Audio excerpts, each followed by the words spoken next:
Hello brothers.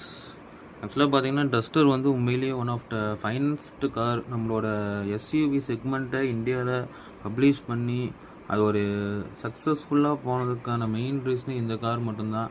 அதோட இப்போ நியூவாக இந்த 26th தான் இந்த மாதிரி இந்தியாவில் டஸ்டர் லான்ச் ஆக போகுதுன்னு சொல்லியிருந்தாங்க. இன்னும் அஃபிஷியலாக மார்க்கெட்டுக்குள்ளே வரல. ஆனால் இதோட செக்மெண்ட் ப்ரைஸ் அந்த லான்ச் ஈவெண்ட்லாம் பார்த்தீங்கன்னா பெஸ்ட்டாக இருக்குது. இது மட்டும் லான்ச் ஆகிடுச்சுன்னா நம்ம கரெக்டாக அப்புறம் இந்த XUV 300 அப்புறம் நம்மளோட இந்த கியா செல்டோஸ் இது எல்லாமே ஓரங்கட்டி வீசிடும். ஏன்னா டஸ்டரோட ஃபேன்ஸ் நிறைய பேர் இருப்பீங்கன்னு தெரியும். அதோட இந்த சீட்டிங் பொசிஷன், வென்டிலேட்டட் சீட்டு, இந்த ஃப்ரண்ட்டில் வந்து ஒரு சின்னதாக ஒரு ஹம்ப் ஒன்று கொடுத்துருக்காங்க, ஒரு பெண்டாகி. இந்த டிசைன் நல்லா இருக்குது. ஆனால் இப்போ புதுசாக வர நம்ம டாட்டா பஞ்ச்லேயும் இதே மாதிரி ஒரு டிசைன் லாங்குவேஜ் தான் கொடுத்துருக்காங்க. இந்த முன்னாடியோட கிரில் டிசைன் வந்து டாட்டா பஞ்ச், அப்புறம் இந்த ரெனால்ட் கைகர், இந்த மாதிரி சின்ன சின்ன கார்லேயே இந்த டிசைனை கொடுத்துருக்காங்க. பட் ஒரு வகையில் பார்த்தா நல்லா தான் இருக்குது. பேக் பார்த்தீங்கன்னா உங்களுக்கு வந்து ஓவராலாக பார்த்தீங்கன்னா நம்மளோட என்ன வண்டி அது, அந்த டைகுவான், வோல்க்ஸ்வேகன் டைகுவான் லாங்குவேஜில் கொடுத்துருக்காங்க.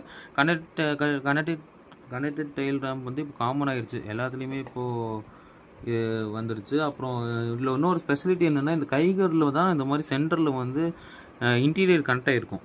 அதே மாதிரி என்ன பண்ணியிருக்காங்கன்னா, நம்மளோட இன்டீரியர் கனெக்ட் ஆகிருக்கு. பட் இது ஆட்டோமேட்டிக் வேரியண்ட்டில் வரும். கியர் பாக்ஸில் எப்படி வைப்பாங்கன்னு தெரியல. ஸோ அது கொஞ்சம் டவுட்டாக இருக்குது. அப்புறம் டேஷ்போர்ட் வைஸ் பார்த்திங்கன்னா இந்த லோகோ தான் இப்போ நியூ லோகோவாக லான்ச் பண்ணியிருக்காங்க. நம்ம பேஸ் வேரியண்ட் தான் எப்படி நம்ம எடுப்போம். அதனால் நீங்கள் இன்ஃபோர்டெயின்மெண்ட்டில் வரும்னு எதிர்பார்க்க வேண்டாம். அதை நம்ம வெளியில் கூட போட்டுக்கலாம். ஸோ அது பிரச்சனையும் இல்லை. இது ஏசியோட டிசைனே நல்லா இருக்குங்க. கொஞ்சம் இந்த சிட்ரானில் கூட வர மாதிரி ஒரு சின்ன ஒரு டிசைன் லாங்குவேஜ் கொடுத்துருக்காங்க. இது எல்லாமே டெலிஸ்கோப்பிக்காக ஒரு ஆட்டோமேட்டிக்காக கொடுத்துருக்காங்க. இதெல்லாம் கண்ட்ரோலர் வந்து இது வந்து அதான் ஆட்டோமேட்டிக் வந்து ஒன்று ப்ரைவேட்டு சீட்டிங் பொசிஷன்ஸில் கொடுத்துருக்காங்க. ஒன்று மேனுவல் எப்படி இருக்குன்னு நமக்கு தெரில. மேனுவல் பார்த்தா தான் நமக்கு ஓவராலாக லுக்கு சொல்ல முடியும். ப்ரைஸ் பார்த்திங்கன்னா இந்த மாதிரி லான்ச்சஸ் இன் மார்ச்சில், அதாவது நெக்ஸ்ட் மந்த்தில் லான்ச் ஆகிருக்குன்னு போட்டிருக்காங்க. 10 lakhs இருந்து உங்களுக்கு 22 lakhsக்குள்ளே வரும் ஆன் ரோட். எனக்கு வந்து பெஸ்ட்டாக இருக்கும்னு நினைக்கிறேன். இதோட ரிவ்யூ கம்ப்ளீட்டாக வேணும்னு சொல்லுங்கள். நம்ம மைலேஜ்லேருந்து இன்ஜின், சிசி எல்லாமே கம்ப்ளீட்டாக சொல்கிறோம். தேங்க்யூ.